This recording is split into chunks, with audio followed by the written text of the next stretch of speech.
Hey everybody, welcome back to Quali-Tea time. So, no news once again this week. I was kind of expecting to have a nice little piece of tech to show off, but it's being a bit delayed in the post, so we're gonna have to wait on that for a little bit. But instead, I thought we would check out a lovely little piece of scenery from the Spring Realms Patron server. So, with that, onto the schedule. On Thursday, it's an episode of The Lost Hands as the Inquisition fights the Breach. Round 2. Fight! We also have Midnight Souls, 11 PM GMT, over at twitch.tv/lyinginbedmon, where we're playing more Dark Souls and doing what we can to not kill our best buddy.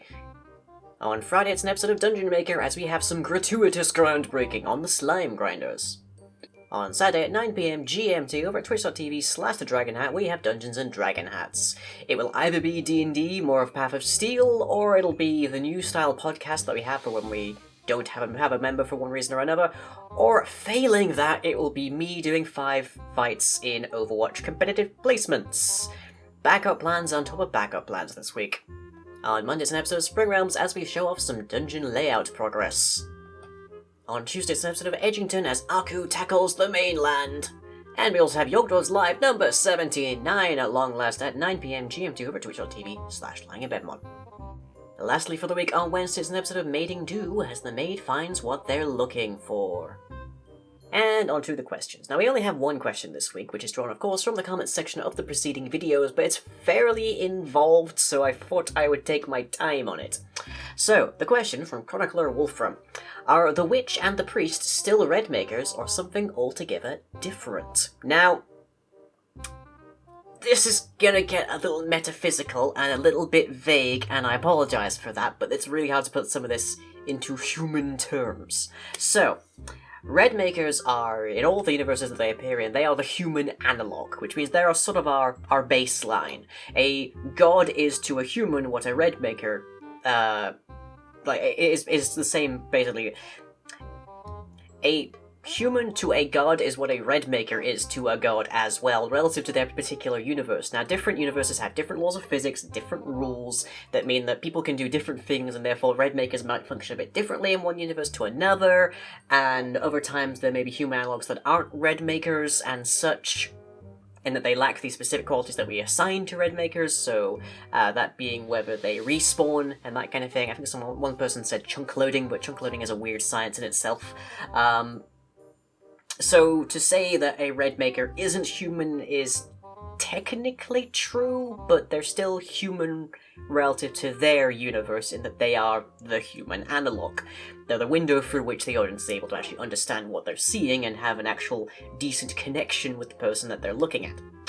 Now, the witch has undergone a fair bit of genetic manipulation, to say the least, and they have also consumed a lot of spiritual energy and life force from various versions of themselves throughout the multiverse, which has led to them being exceedingly powerful creatures and entities, but the witch is actually still mortal.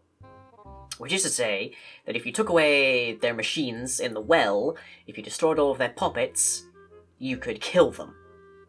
Now, whether that would mean they would end up back in their home universe of Tekkit, or if they would end up still inside of the Fluxblaze universe, we don't know, because it just hasn't happened yet and no one's been able to do it. But you could kill them, and they'd be back to just being a red maker respawning. They retain some of their stuff after death, but even then that's mostly a massive backup plan than anything else. Conversely, we have Priestline out of Yokai Temple, and Priestline was a red maker, who was then slowly, mildly metamorphosed by the abundance of spirits around them, basically to the point where they became themselves a spirit, a yokai, and that's where they get their ears and their tails and everything over time, and then they became a god.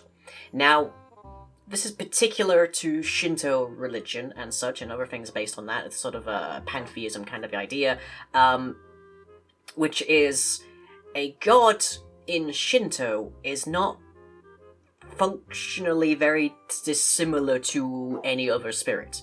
A god in Shinto, a kami, which also again refers to spirit, is just a really freaking powerful spirit, with a lot of the traits that we would normally ascribe to a typical, say, Grecian god, but still, nonetheless, spirit. So, to say that the priest became something that wasn't... To say that the priest became a god, which is something separate to a mortal, is a bit difficult in that particular makeup.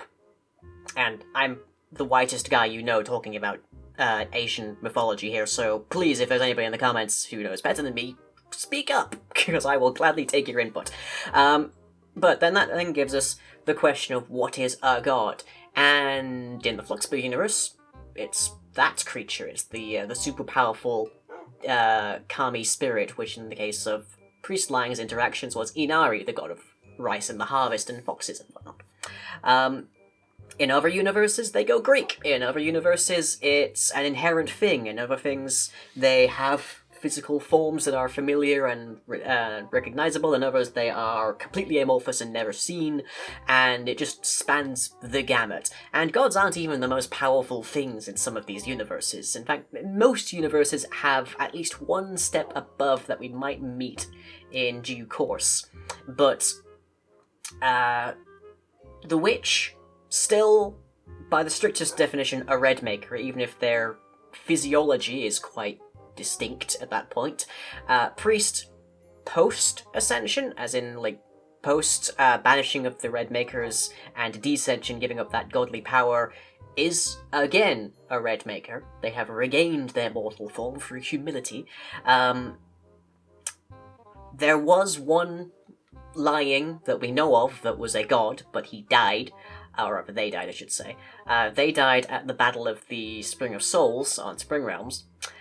And we had non-red maker lyings before. The lying of Undermine, for example, was...